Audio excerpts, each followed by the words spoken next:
புனித Agnes Italy நாட்டில் மோன்ட்ரே புல்சியானோ என்னும் இடத்தில் 1268 பிறந்தவர் ஆக்னஸ்.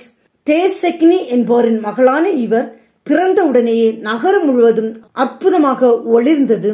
வசதிக்கு எக்குறையும் இல்லாத குடும்பத்தில் பிறந்தாலும் 6 வயது நடக்கும் போதே தன்னை துறவு மடத்தில் சேர்த்து விடுமாறு தம் பெற்றோரை வலியுறுத்தியவர் ஆக்னஸ். துறவு மடம் ஏதாவது அருகில் இருந்தால் அடிக்கடி அங்கு சென்று வரும் வாய்ப்பு கிடைக்கும் என்று கருதிய ஆக்னஸ் வீட்டை வேறிடத்துக்கு மாற்றும்படி தன் தந்தையிடம் கேட்டார்.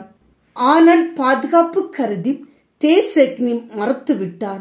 இருப்பினும் சற்று தொலைவில் உள்ள மடத்திற்கு சென்று வர அனுமதி வழங்கினார்.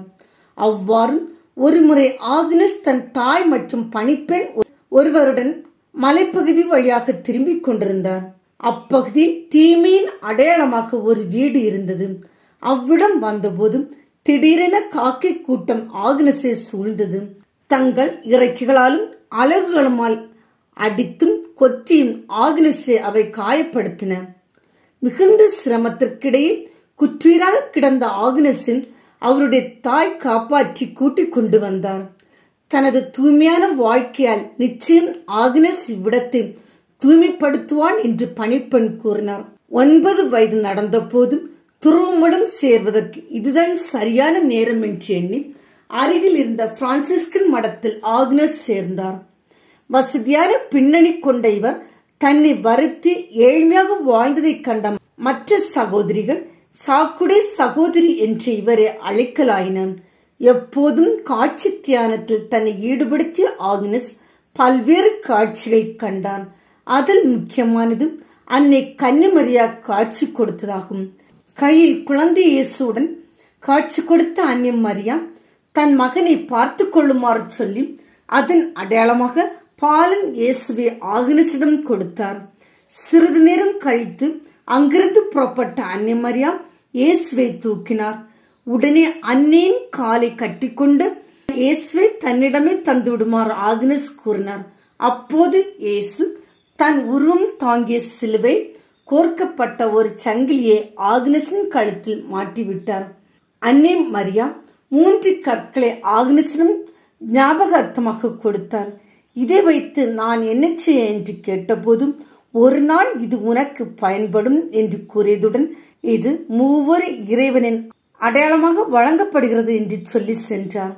சில நாட்களுக்கு பிறகு ஃப்ரோசெனோ என்ற இடத்தில் புதிதாக ஆரம்பித்த மடத்து வேலையை பார்த்து கொள்ள மோன்ட்ரே புல்சேனியாவில் இருந்து ஆக்னஸை அனுப்பினார்கள்.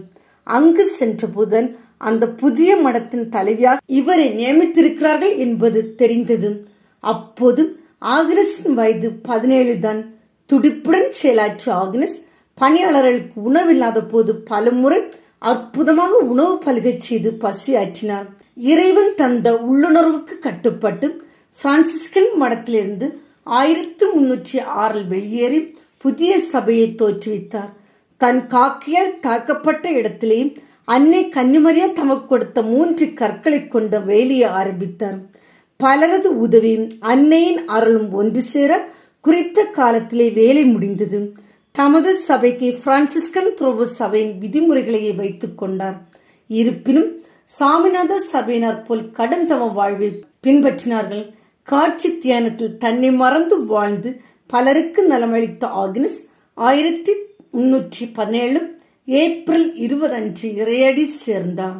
இவர் வழியாக இறைவன் ஆற்றிய பல்வேறு புதுமைகளை கண்ட திருத்தந்தை 13ஆம் ஆசீர்வாதப்பர் 1726ஆம் ஆண்டு புனிதர் பட்டம் வழங்கினார். இறைவனின் ஆசி பெற்று தனது இறை நம்பிக்கையால் பல புதுமைகளை செய்த புனித ஆக்னஸின் வாழ்வை நம் வாழ்வில் விதைப்போம்.